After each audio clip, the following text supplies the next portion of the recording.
Hey guys, it's Doc, and today I'm going to talk to you about the Phantom drone and the Mavic drone and flying over water, so hold on.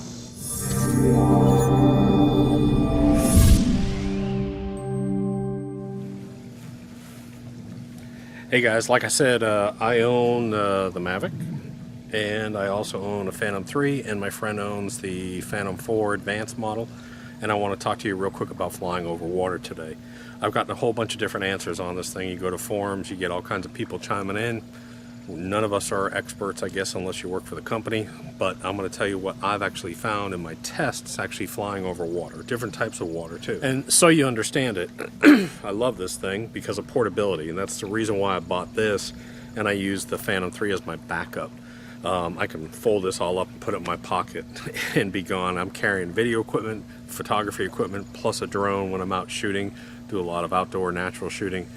So the Mavic actually has a bottom visual and ultrasonic sensors on it, and you can shut them off, or they're on by default. So what that does is it uses the system itself. When it shoots down, it actually shoots down at a 40-degree angle, so it's shooting down at a 40-degree spread like this. That's the spread when it's shooting down.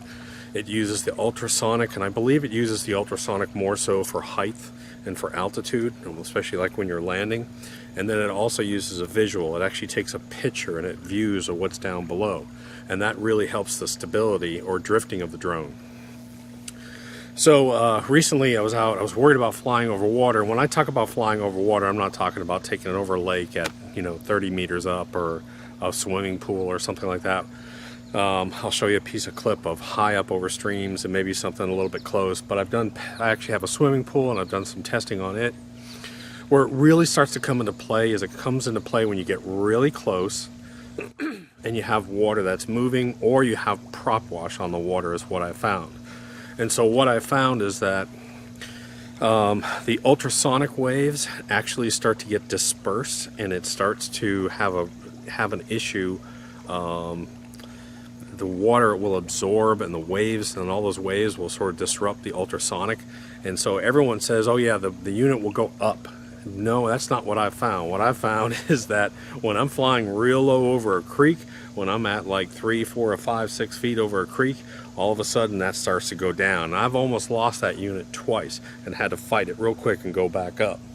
Problem is, I can't go higher because I need to get the low shot, and I've got a canopy of trees above me, so it makes it a real tough video shoot.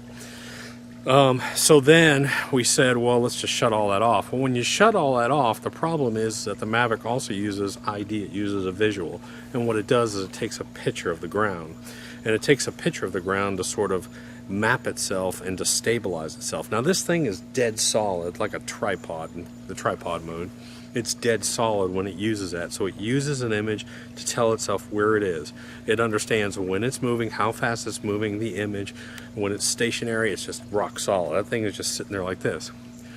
But the same thing. So if you're flying down a creek real slow and all of a sudden you stop, guess what? If you're in that creek and you have everything shut off, all the visual sensors, you're going to start to get drift. But I've also found that you also get drift up and down because you don't have the ultrasonic. You get some up and down drift on it too.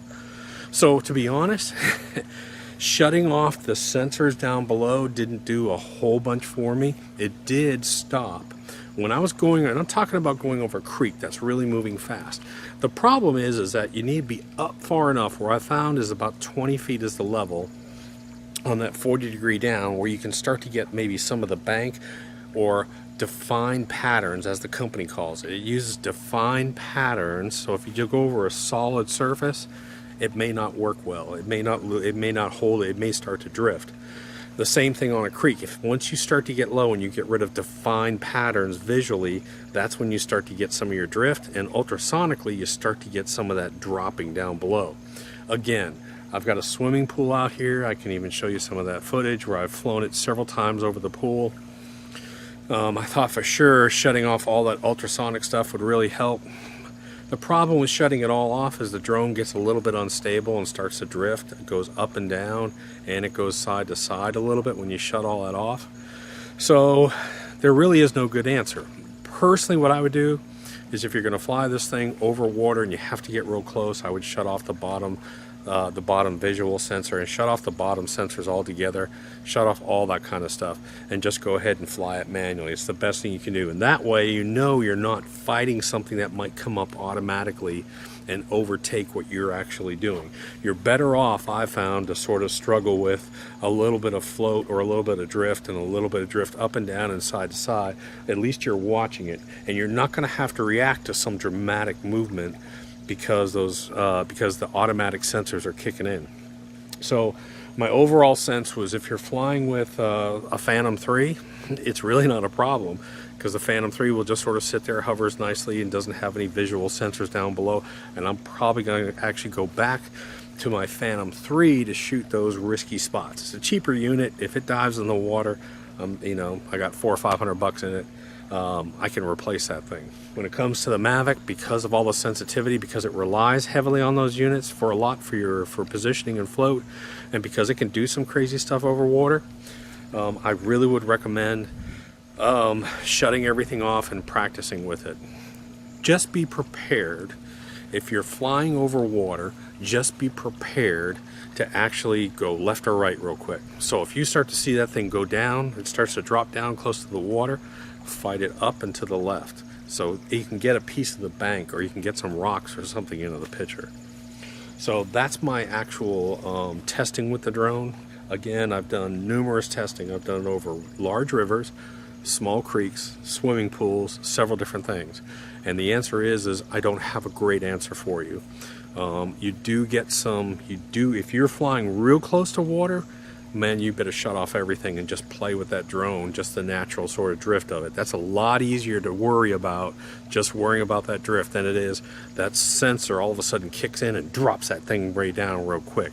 I've seen it happen. So if you're gonna fly real close to water, shut off all those sensors and just deal with the little drink. Anyways, guys, this is Doc. That's my tip on flying over water and actual testing over it for the past 3 months.